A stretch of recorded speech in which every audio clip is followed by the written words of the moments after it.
یہ آیت تیسری بار آ رہی ہے، اس سے پہلے ہم 2 مرتبہ یہ آیت کر چکے ہیں، مگر یہاں ذرا مختلف انداز ہے جو آیت کے شروع میں ہی ہے۔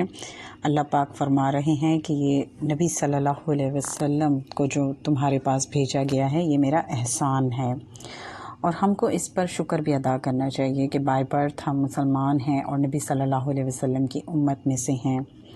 سیکنڈلی پھر وہی بات آیت کے اگلے حصے میں دہرائی جا رہی ہے کہ دین سے، اللہ سے جوڑنے کے لیے جو نبی صلی اللہ علیہ وسلم کا طریقہ تھا وہ کچھ یوں تھا کہ اس میں پہلے تلاوت قرآن، پھر تزکیہ، پھر کتاب کی تعلیم، اور چوتھے نمبر پر حکمت کی باتیں۔ اور یاد رکھیے کہ یہ سنت نبوی صلی اللہ علیہ وسلم ہے۔ دین سیکھنے سکھانے کا جو کام ہے اس کی جو ترتیب ہے وہ اس آیت میں بتائی گئی ہے، اور یہ آیت جو ہے اب ہم تیسری بار کر رہے ہیں۔ اگر آج ہم بھی دین سے جڑنا چاہتے ہیں، اللہ کے قریب ہونا چاہتے ہیں کسی جگہ، کسی ادارے یا کسی انسان کے تھرو، تو اس آیت کو معیار بنا لیجئے۔ جہاں پر بھی اس ترتیب سے یا ان چاروں چیزوں کو لے کر کے سیکھنے سکھانے کا کام ہو رہا ہے تو وہاں جڑ جانا چاہیے۔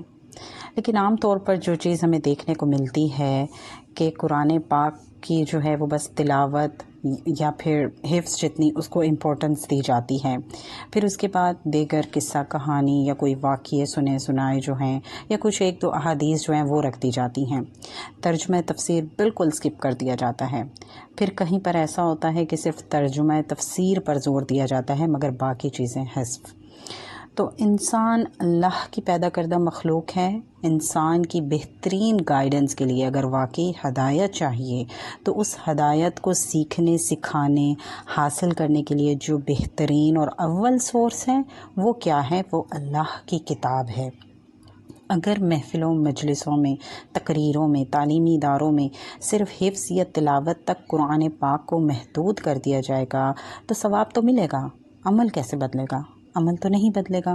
خود سوچے نا کہ اگر مجھے خوبصورت تلاوت بھی آتی ہے، 30 کے 30 پارے میں نے لفظ پر لفظ بخوبی یاد کر رکھے ہیں، مگر میں کیا پڑھ رہی ہوں مجھے کچھ پتہ ہی نہیں ہے، مطلب ہی نہیں پتہ، میری معاملات ہیں، اخلاقیات ہیں، زندگی کے معمول جو ہیں وہ لوگوں کے مطابق یا اپنی مرضی سے جو ہیں وہ میں نے سیٹل کیے ہوئے ہیں، یا دیکھا دکھائی یا سنی سنائی مطابق جو ہے دین اور دنیا کو میں لے کر چل رہی ہوں۔